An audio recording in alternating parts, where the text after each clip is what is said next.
When you think about marketing your business, there probably aren't many things that sound scarier to you than search engine optimization or SEO.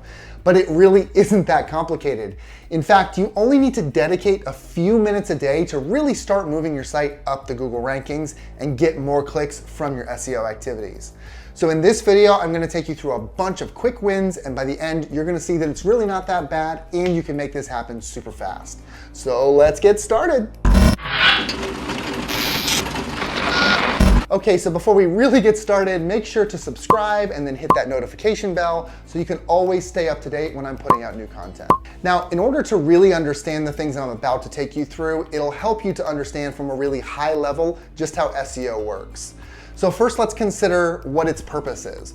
Google wants to be the go-to place on the web for all information. They thrive on that, that's how they survive. So what that means is that when you search for something on Google, Google's primary job is to give you the best results for that search. And the desire to keep visitors happy is really what's caused SEO to look the way that it does today. It's all about customer service at the end of the day.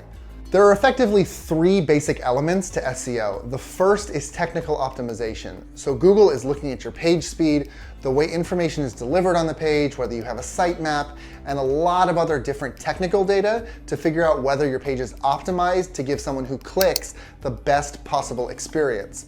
It's really to your benefit anyway to load the page quickly, just because people really don't like slow things and you have 10 seconds to keep their attention. But even if it wasn't, Google requires this, so it's very important to have that page load quickly and smoothly. The second element to SEO is authority. This is kind of like the mathematical equivalent of social proof. Google wants to see that other websites are valuing the information that you're putting on your site.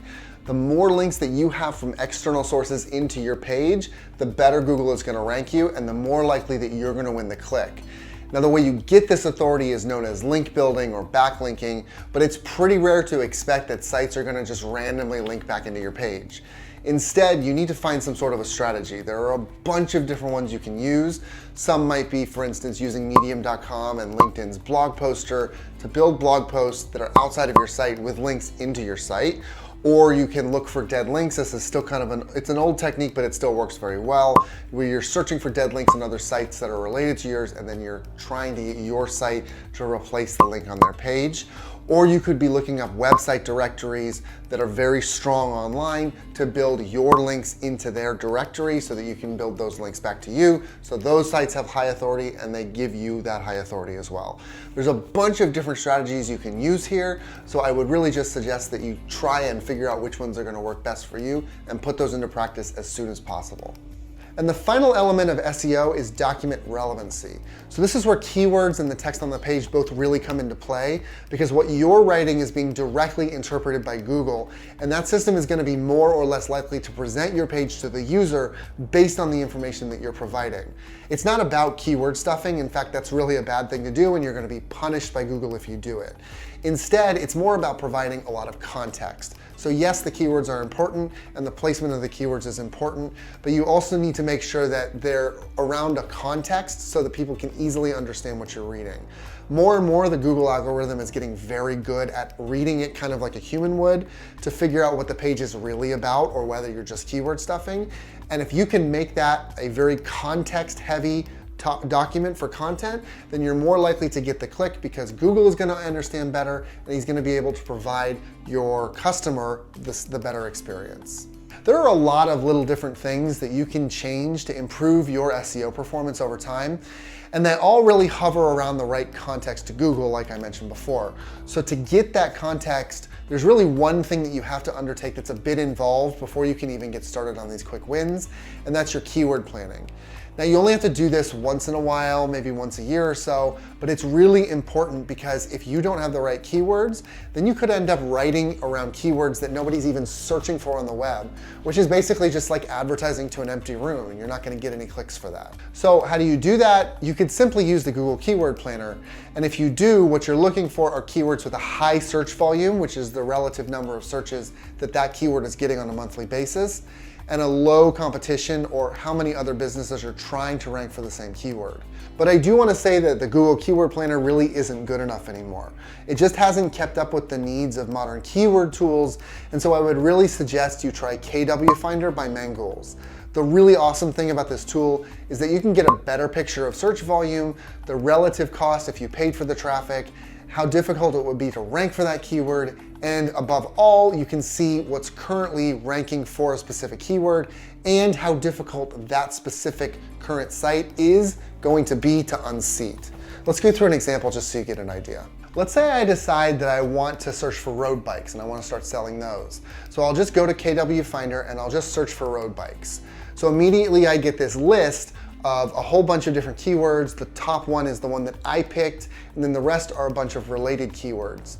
And for each one of these keywords in this list, I'm gonna see the search volume, so that's gonna be how much the search is doing per month, what the cost per click is gonna be for that keyword on a monthly basis if I were to pay for that traffic, and then the score for what the difficulty is. This is a KW Finder calculated score. It's kind of like the Google Keyword Planner score, but actually I find it's a bit more accurate, not least because it's done in real time. So you can click on it and you can get an update if it hasn't been updated in a while, and it'll calculate it in seconds. So that's really, really handy.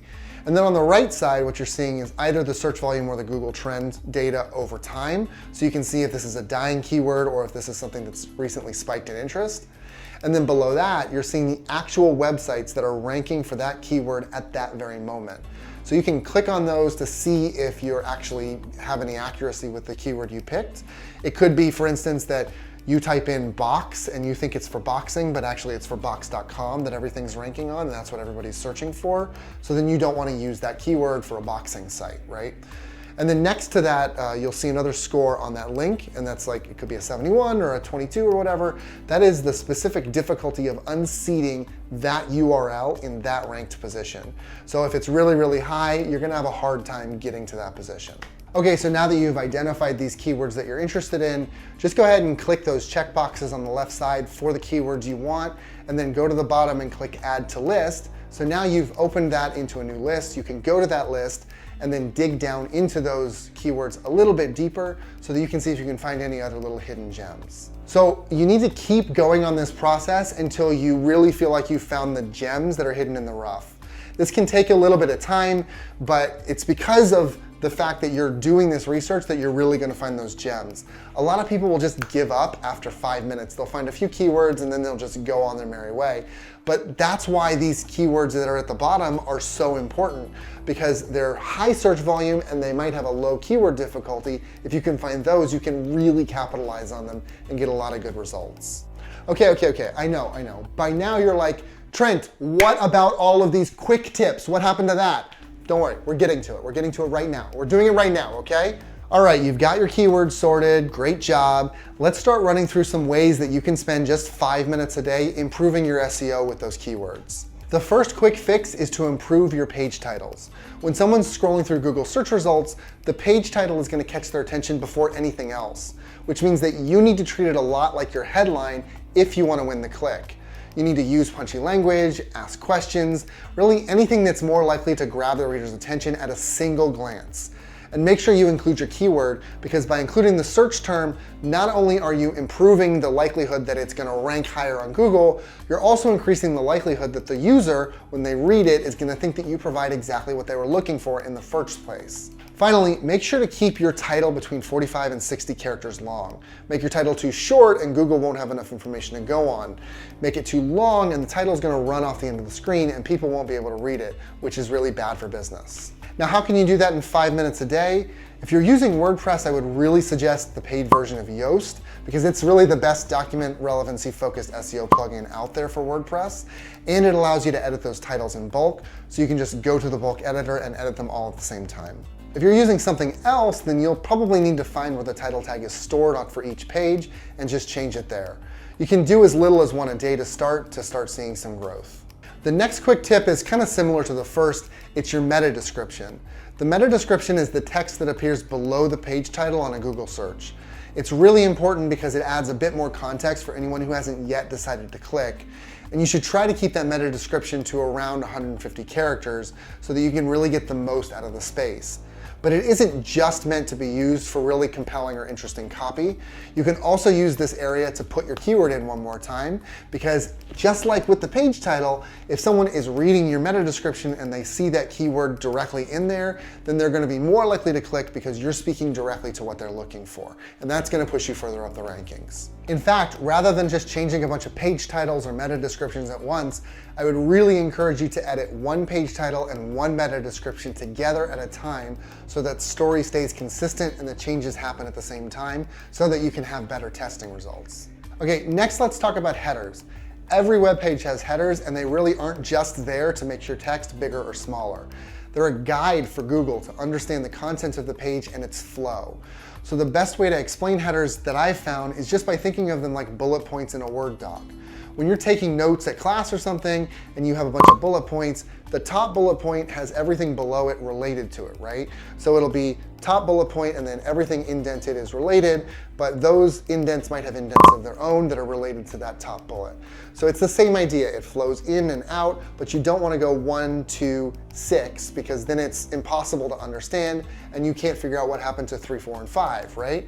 So just take those bullets now and change them over to H1, H2, H3, and that's how Google is reading your page. It wants to see that flow, it wants to understand the content and understand how things are moving.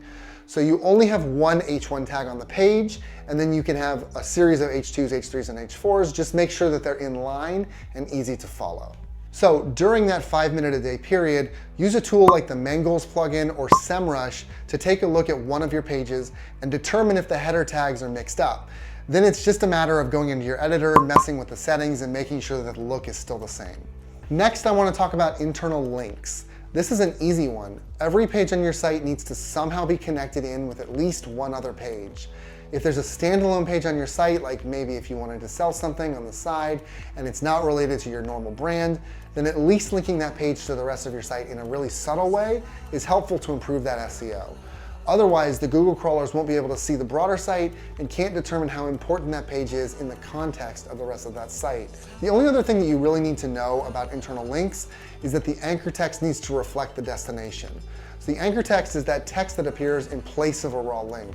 So on a page about road bikes, Cervelo might appear as text, but clicking on it will link you to a page that talks about Cervelo bikes. So if the destination page has a specific topic, the anchor text in the link to that page should clearly identify the topic. That way, Google's crawlers can easily identify the content and decide its placement in search. Okay, so now let's take a look at alt tags and image names. When Google's looking at your site, it's also crawling the images themselves, and most often it's taking context from two main sources, the alt tag and the image's file name. The alt tag is a piece of HTML code inside your image that'll tell Google what your image is about. So for instance, you have a really bad stock photo, and then the alt tag name is really bad stock photo. So when someone is searching the term really bad stock photo, your image can come up. Also, the image's file name is just as important. Most of the time, people don't really bother to change this. It'll be some gobbledygook.png, but Google is looking just as closely at the file's name as it is at the alt tag. And you really don't even have to do any extra work to change this. You just have to change the file's name to the exact same description as the alt tag, so just copy paste it and you're done and you're good to go. Now, as far as how to do this, again, WordPress makes this super simple. Go to your media folder and just change the text directly. Otherwise, if you're not using WordPress, it's kind of system dependent, so you really just kind of need to figure out what works for your system. Okay, so this next one might take a bit more than 5 minutes a day. It really just depends on how you set it up. We're talking about keeping your content fresh. Google will tend to devalue sites more that don't have any activity on them. Activity just means it could mean text changes or blogs or simple interactions, lots of different things. Many successful websites are able to push themselves up the rankings by blogging at least 16 times a month. But if you've ever blogged, you know that that is so time consuming, you basically can't do any other work. It's basically impossible. So there are a couple of other approaches that you can take to this that might be a little more simple. I'm a huge fan of quick 1-minute videos. I think they're great for engagement. And what I do is I use Zapier to set up an automation that automatically adds each video to my blog as a new post after it's gone up on my YouTube channel. That way I get the benefit of the text and the the SEO from my YouTube video. I get the benefit of keeping the things fresh, and I don't have to put a lot of extra work in to get it put there. Try a couple different ways to do this. It might not be necessary to do exactly the way I did it. You definitely don't have to do it that way if you're not making 1-minute videos. But if you can keep things fresh by updating things in another way that also saves you time, you should definitely experiment with it. Last point, guys, how to use these keywords. Everything we've talked about up till now has been mostly technical and where to place them. We haven't really talked about the way you should specifically use them in your text. So now I'm gonna remedy that. First, the keywords need to flow conversationally. Don't try to keyword stuff or whitewash your text to hide it. Those techniques are old and see-through. Google is looking for context, not just the words themselves. If your keyword makes sense in the situation you've placed it, you're more likely to get a better rank. And so it's just better to not put them in a pool of other keywords and to give them that context that they need to really bump up the rankings. Also, make sure as much as possible that you use unique keywords. Pages can rank for several different kinds of keywords, but you don't want to use the same keywords on multiple pages because you just end up competing against yourself in the process. It's just wasted resources. You could be covering so much more ground and getting so many more clicks by ranking on separate keywords for your different pages. Plus, Google doesn't like it anyway, so you're just gonna hurt the rankings on both of your pages if you do that. So there you have it, a bunch of quick SEO strategies to help you improve your ranking and get more clicks to your website. Try them out and let me know in the comments how that worked out for you. And then don't forget to subscribe and hit that bell to get notified when I put out more content to level up your business. All right, that's it for me. I'll catch you next time.